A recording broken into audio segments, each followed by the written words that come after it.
आगे. Tomorrow question should be there. You told me yesterday. So, good morning everyone. My name is Lakshpreet Singh and Allah. Again, take three. So, Take three. this presentation will discuss the comprehensive reporting and documentation process of small building and small projects in New Zealand construction industry. So, in next page, we have building codes. Here we have New Zealand building codes A, B, C, D, E, F, G, H. Now, what they stand for? A. General provisions, stability, protection from fire, access, moisture, safety of users, service and facility, energy efficiency. We have studied various times, so I don't think there is need to explain them. And here is the process: building act, building code, and all this with information. So now we will move to the another page. That's the topic: introduction to the project scope and key responsibilities. The project involves the construction of small single-story buildings with focus on sustainable design, energy efficiency, and durability of the building. Then key stakeholders are: the project involves collaboration between architects, engineers, builders, and the clients who need to build their buildings. Now we will move to the next page. That's building overview and specifications, building types, structure features, material selections. All this is a really important thing which we need to concern in a building, in preparing a building, a small building. Alright guys, so building type: the building was a single story commercial structure designed for a specific purpose that requires specialized space and functionality. I hope you all got this point. And then structural features: the building incorporates innovative structural elements that maximize space while minimizing the environmental impact. We all know that what environmental impacts are: seismic load, wind load, dead load, and some snow load, seismic load, and these kind of environmental damages and all. So according to that, material selection is a very important point.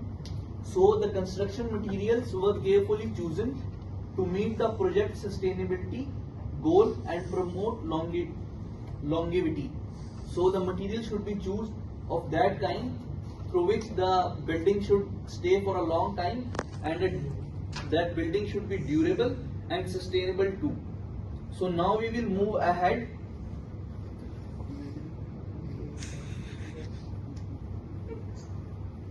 Construction timeline and milestones. So how small milestones we achieve while constructing a large building. These milestones could be stated like when we will make the foundation of the building, it will be the first milestone. Then the structure will be the second milestone, and likewise there are various milestones in constructing a building. These are the small goals for an architect or engineer to achieve while constructing a building. So through this image, I hope that it's clear to you guys. Is it visible? No. So I'll share this PDF to you. You guys just have a look. We won't know. Have a look, Akshay. Is it clear to you now? I want PDF. You want this PDF? I'll give it to you. And Gulla Galla, everything to you. Alright? And you will be satisfied after that, I hope. Right? Then we have construction timeline and milestones. First, site preparation, framing and roofing, interior and exterior finishes. So these are the three basic milestones which we need to achieve. Site preparation is the first milestone. Clearing the land, preparing the land, and making it suitable to construct something. So the initial phase involves site preparation, including surveying, excavation, and laying the foundation. Is it clear now? So framing and roofing. Then the second milestone is framing and roofing. Framing and roofing means framing and roofing were constructed, defining the building structure and providing protection from elements. Interior and exterior finishes. The final stage involves completing the interior and exterior finishes, ensuring a high quality, aesthetic and functional space. So now you can just have a look at how in January they do the site preparation and then they just surveyed the land, and in March they laid the foundation, and then they started doing framing and roofing in May, and then at December they finished the project with interior and exterior finishes with a better space. And so now we will move to the next page where we will discuss the challenges and risks encountered in constructing a small building. So what they are? Weather delays, material shortage, and site access restriction. So weather delays are very much clear to you guys, as I have previously discussed that snow load, with wind load, and some kind of more environmental damages. It is like that unforeseen weather events cause disruption to construction schedule, required flexible planning and adjustment.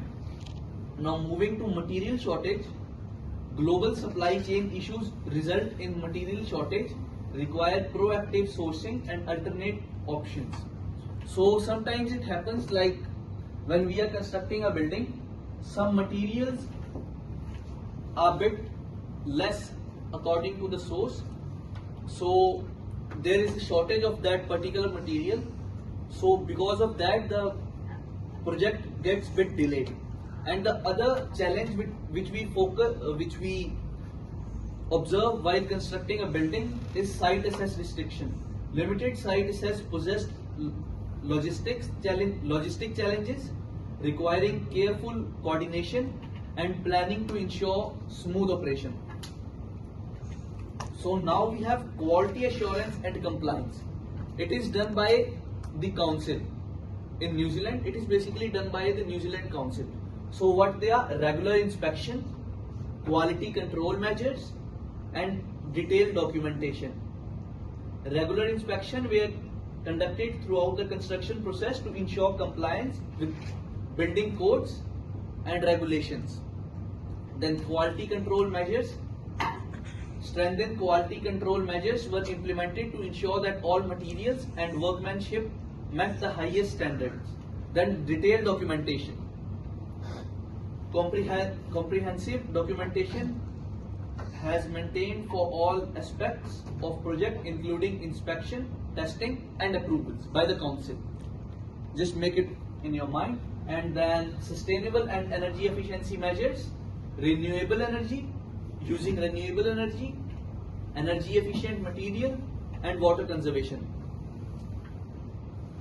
Then documentation and reporting processes.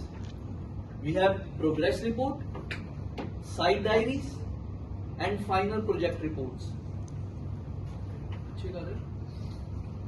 What progress report is? Regular progress reports were prepared to document the project advancement, highlight key milestones and achievements. Then site diaries. Detailed site diaries were maintained to record daily activities, observations and issue encountered. Then final project report. A comprehensive final project report has prepared to document the entire construction process, including challenges, solutions and lesson learned while constructing a building, a small building. Now we have lesson learned and future recommendations. While constructing a building, my recommendations will be good communication, flexibility and documentation. I think communication is very much clear to you. We'll move to the flexibility. adapting to unexpected challenges and changes is essential in the construction industry, and documentation, comprehensive and well organized documentation is vital for managing risk and ensure compliance. That's all from my side. If you guys have any questions or something else from your side, you guys can ask from me. Can you just get it? Here is the reference from where I have took all the data and all, and that's all. Okay. Thank you guys. Thank you. All right. Just I have a question to you. Yeah. How is the New Zealand government is quality assurance and compliance conduct? yeah. They used to send one council member, inspector, who used to come to the building, and he used to inspect all the buildings, that what kind of material they have used, and is every structural point clear to the builder or the sole trader who is constructing the building, and he used to inspect and then write a report and pass it from. Regular inspection is the one. Within the quality material is the one. Compliance with the procurement and Yes. documentation is the third. It Yes. also question should be always think concise. Yeah, sure. You're right. And I will pass it. what are the key structures elements you have mentioned in your presentation? I have mentioned, sir, sustainability, Key structural elements. key structural elements. I have mentioned dead load, wind load, That's the lot. I'm Seismic asking load. elements. Structural elements. structural elements. What is foundation? Yes, sir. Foundation structure. Mentioned in it, sir. Okay, It is what are others? somewhere in the slide. What are others? Other elements? Foundation, structure, roofing, timber, glass, various. Why that? Last question. How many type of foundation used in New Zealand small buildings? What are type of the foundation? We use various type of foundations in New Zealand. It is basically of three types.